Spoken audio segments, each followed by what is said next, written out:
Did you know that Harry Reid and Chuck Schumer are actually introducing an amendment to the Constitution to limit free speech in this country, political free speech?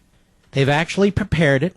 There's going to be a hearing, at least one, perhaps more on it. Reid's going to testify, Schumer's going to testify, McConnell's going to testify against it. That's because the left wants to use Article 5, the amendment process in the Constitution, to further change the nation. These people are, in the end, totalitarian in their thinking, as I pointed out over and over and over again. They want to take this nation to places they can't even define, but totally unmoored from the Constitution and the notion of individual liberty and free will. And they have the upper hand on us, folks. They've done an enormous amount of damage to this country and to the rule of law. And what I've suggested is, well, we take our power back. Look, if you think, you, the general you, not you in specific, but if we think, begging Mitch McConnell or Lamar Alexander or Eric Cantor or John Boehner, let alone Harry Reid or Dick Durbin or Schumer or Pelosi and the rest, to give us our country back, that they're going to do it.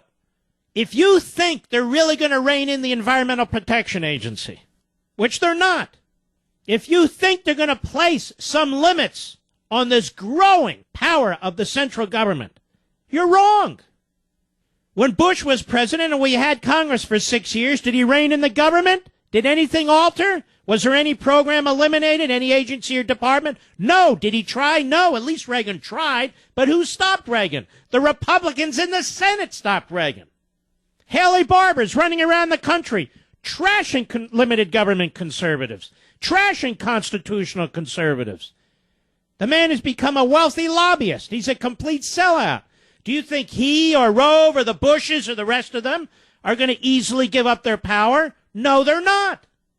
The framers knew this day would come. So Harry Reid goes to Article 5 in the Constitution and says, all right, let's amend the damn thing. The fact is we've tried everything by hook and by crook to change the First Amendment. We'll continue to do that, but let's also do this. And they're going to propose an amendment to change it. Meanwhile, there's another part of Article 5 they dare not speak of, which I've been speaking about now since before last August. It's the only way out. It's the only recourse. We cannot expect the people who've created this design. We cannot expect the people who work day and night against us, altering the constitutional construct, to reform it, and most of all, reform themselves. They're simply not going to do it. And one day, more and more people will recognize this, as they can't choose the car that they want. They can't drive where they want to go. They can't fill up their tank except on Mondays, Thursdays, and Sundays. When their heat registers and air registers are being monitored, when they're told how many cars they can have, how many square feet per person they're allowed to live in. This is what's going to happen. This is where we're going. And the Supreme Court's laid the foundation with Obamacare. Doctors are going to be told what kind of medicine to practice and where. Nurses are going to be told where their assignments are in this state or that state. We're only a few steps away now. We're only a few steps away. And today, the Environmental Protection Agency is dictating to the states that they have a certain limited number of options approved by regulators, by federal faceless bureaucrats.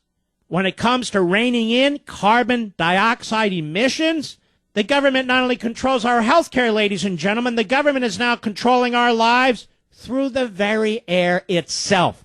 Not to clean it, but to control us. So what do? Do we believe in federalism? Do we believe in state legislatures?